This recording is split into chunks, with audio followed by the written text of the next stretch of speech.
Welcome to our last session, our last learning session of the day. We're in round 8, and we are with Tanya Jury from Hardin County Schools, and she is going to be sharing about a new way of leading, teaching, and learning. So Tanya, if you want to tell the folks a little bit about yourself, and then I will turn it over to you. Thank you all for joining us this afternoon.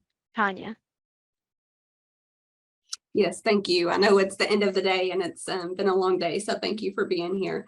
My name is Tanya Jury. I'm principal at Bluegrass Middle School in Hardin County. Prior to becoming principal here, I was assistant principal here. I have been assistant principal and principal at a high school. I've been instructional coach and then a middle school teacher. So just a little bit about my background and my journey. But I wanted to talk to you guys today a little bit about deeper learning. This is new for Hardin County. Bluegrass was actually the first school to pilot this work last year. And now we have several schools that are on board with PBL and PRBL.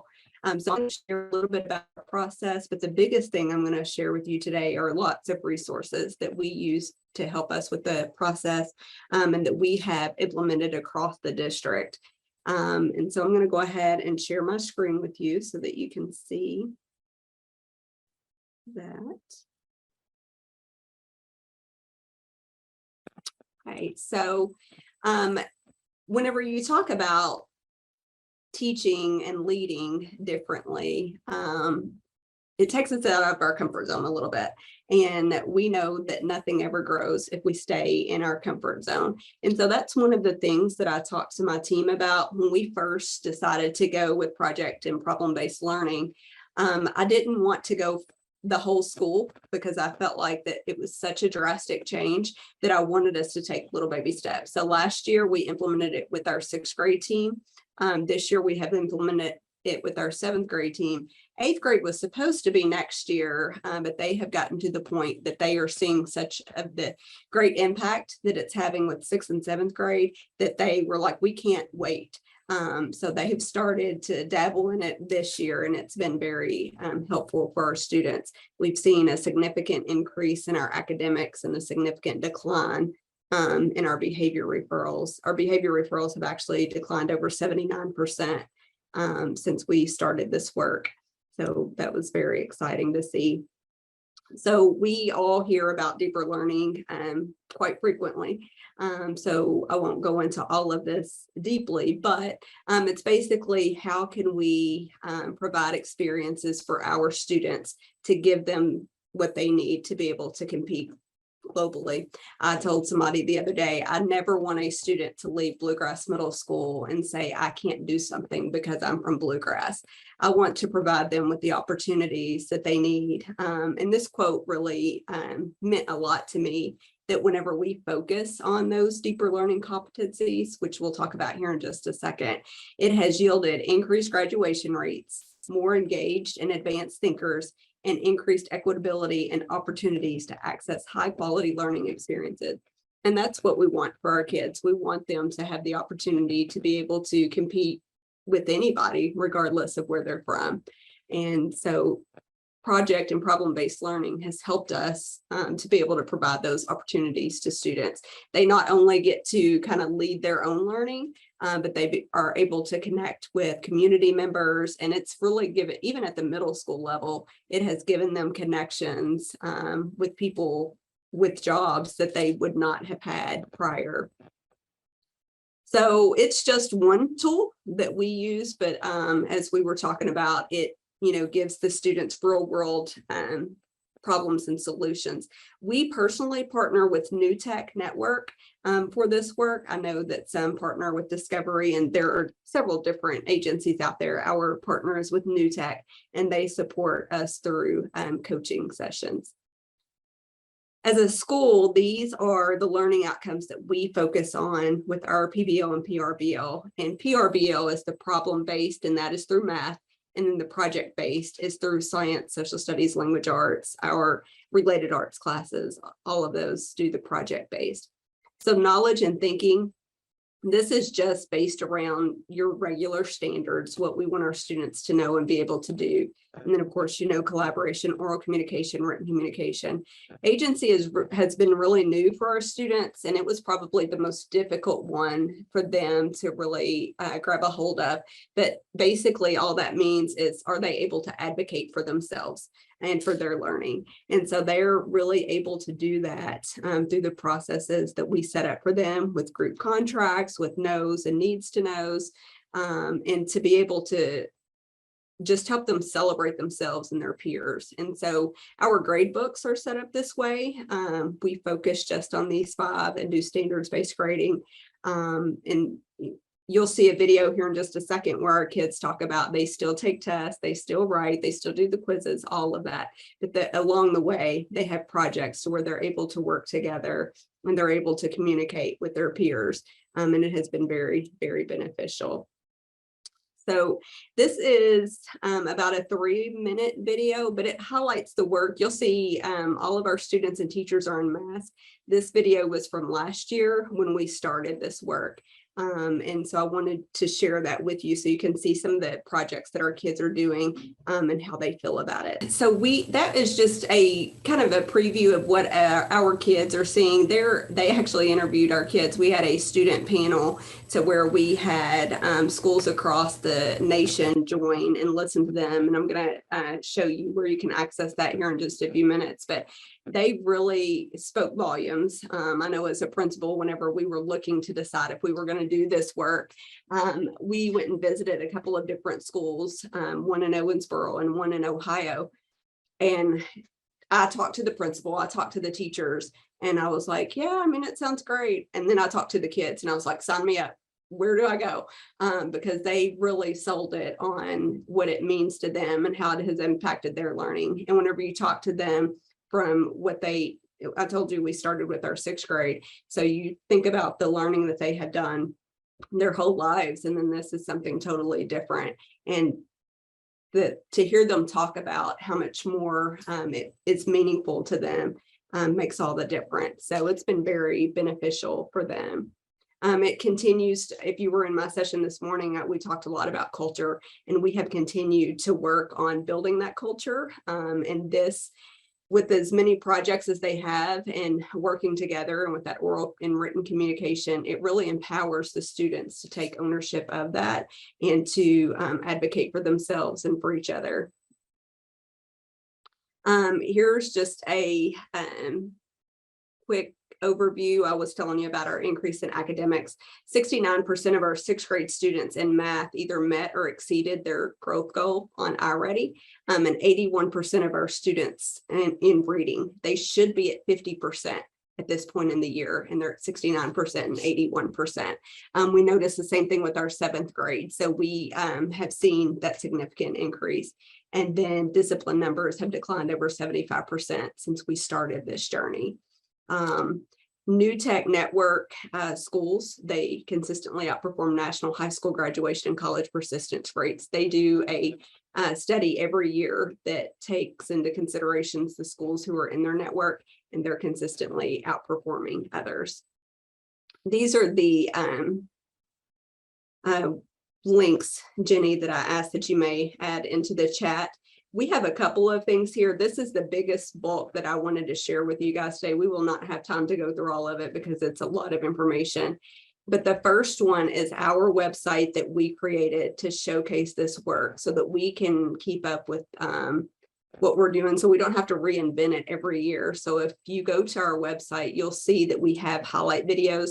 The one that I just showed you is included there. The student panel that I talked about is there. We also had a teacher panel where this was broadcast across the nation as well. But teachers were interviewed about the work that they were doing.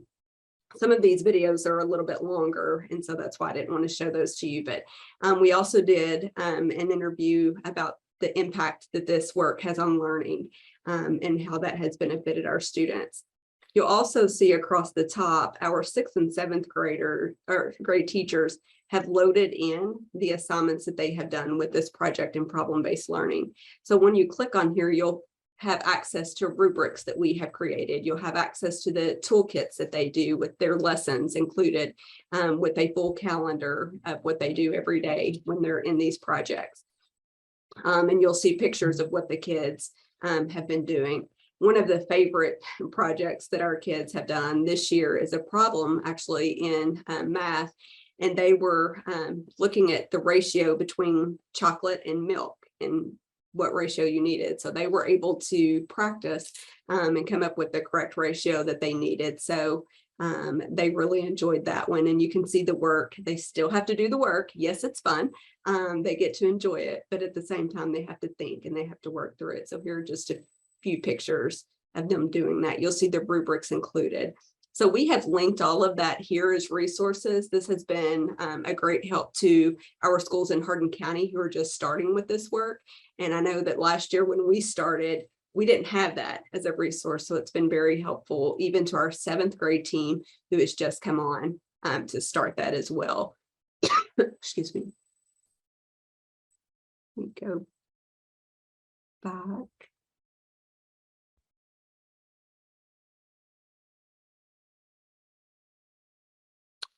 Just a second. This is also a great resource that I wanted to share with you. We have an instructional coach who teaches in the classroom half a day, and then half a day she is a PBL, PRBL coach. And so she has linked every resource that we could potentially need to implement this work in one spreadsheet. And so that has been very helpful for us. Now, all of these links are open and accessible to you. So I wanted to make sure that you had those as well. And so at the bottom, she has the general needs projects that are already created here that you could implement immediately. She is in the process of creating how-to videos on how to implement this work. We have practice cards that we use. She's linked those, and then how to plan for this work, complete with group projects, lesson ideas, lots of different things. So this is really the big piece that I wanted you guys to see and be able to have access to, because it has made our lives so much easier to put it all in one place. Here is how we create our rubrics. Our students help to create those, and then they utilize those. Sometimes we just take one piece of the rubric and just look at one standard, and sometimes we use the entire rubric depending on what the project is calling for. We have scaffolds and benchmarks along the way. So whenever you think about the way that we typically did projects in the past, you would do all your learning, and then at the end you would do a project. Do all your learning, at the end do a project or a test. The way that the project and problem-based learning is set up is that you're basically in a project along the way, and you have benchmarks to make sure that they're meeting those standards. And so these are the scaffolds and how to set those benchmarks up. And then this is all about writing. Our writing scores across the state are not where we want them. And so we really do a lot of writing in all of our classes, and these help to support that work.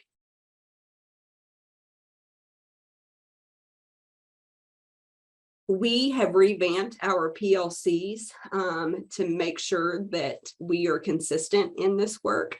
And so all of our PLC work that we do focuses around project and problem-based learning. And you'll see the focus for the meeting. We meet once every 2 weeks. And you'll see the focus of that meeting.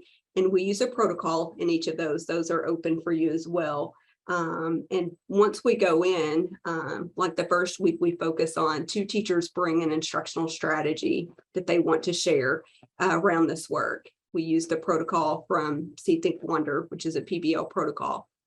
The next week, we look at if there is a project that they're getting ready to do, they can share that with us.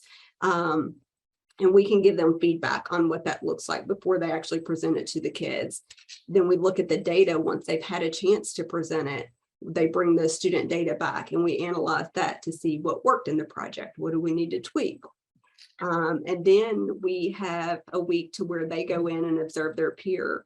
And this isn't evaluative, but they go in and they take a look at what are the kids doing. And here is an example of what that looks like.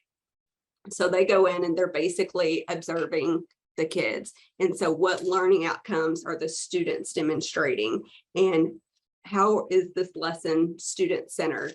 And then they take one thing from there that they can take back to their classroom and implement immediately. And what we have them do after they observe is they come and meet with their evaluator, and we talk about the lesson, and they talk to us about how they want to implement it. And so we're able to really do coaching with them through this process and give them feedback so that they can take it back. Sometimes we go in and see them implement it and are able to give them feedback. And sometimes they're like, let me just try it, and then I'll let you know. So it's gone well. Teachers have really enjoyed the revamp of the PLCs. And they used to be more of department meetings, but now it's really been focused on what kids are doing and how we can improve instruction. And that has all come about because of the process where we have revamped our instruction with PBL and PRBL. Wow. This is some really powerful stuff and excellent resources that you've shared. That peer observation tool, that is excellent. I think that's something that sometimes goes, or it has seemed to fall by the wayside, is really having teachers learning together by observing what students are doing in other classrooms. So I'm curious about that. Does it matter? Does it matter what, is there a system for that observation process as far as who they observe? It is not. That is completely up to them. They just notify the teacher that they want to observe and make sure that, the time that they're coming in is fine. I have found that a lot of them feel more comfortable, like if they partner with somebody to go into a room so that they can have that collegial conversation. And our teachers, when we first started this process 2 years ago, we started it only with those who felt comfortable with inviting teachers in, because we knew that's your safe haven, those are your four walls. But whenever they started hearing the conversations that were happening, and they realized, oh, they're not coming in to watch me, they're really watching what the kids are doing, it completely changed the conversation in the school. And so they have really enjoyed that process, and they look forward to that week of PLCs when we get to, and I have found that they don't just wait. Now they may not fill out the protocol every time that they go in, but they're in each other's classrooms constantly. And they present at faculty meetings about an instructional strategy that they have had that they've seen at PLCs, and it's really improved the conversation in the school as well.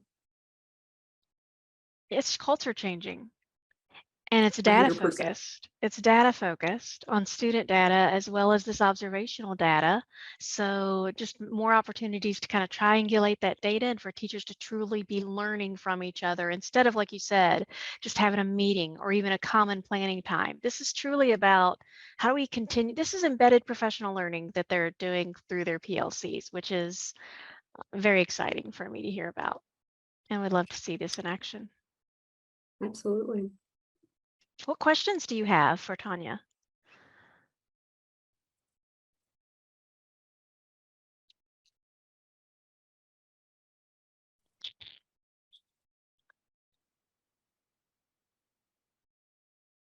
We certainly appreciate you being here today and this afternoon. I know that things go crazy in the afternoon at schools. So thank you for taking the time to be here. Thank you, Tanya, for sharing and sharing all of the many resources that you have. And then people can pick and choose what they think might work within their own schools and districts. So thank you. Absolutely. That's what we have found too, Jenny, like that we have schools across Hardin County that are doing this work now. And, the principals will call me and they're asking me about this or that. And I've told them what works at Bluegrass is you can't take our exact process and implement it at another school, but you can take bits and pieces for sure, because good instruction is good instruction, right? So taking bits and pieces and what works with your students and with your faculty is what has been helpful. I know the work that we put in to creating those resources. And so if I could share that with others to make their lives easier, because it's hard work when you're changing instruction and changing the school. So I wanted to be able to share those resources with others. Yep. Most things worth doing are hard work. Yeah, for sure. And so, yes, thank you for sharing. Any questions that you guys have about any piece of this work? Well, you have our contact information. You have the resources accessible to you. Even if you weren't able to grab those out of the chat, they're still going to be accessible from the EdCamp grid and in Tanya's resources for this session. So I'll go ahead and stop the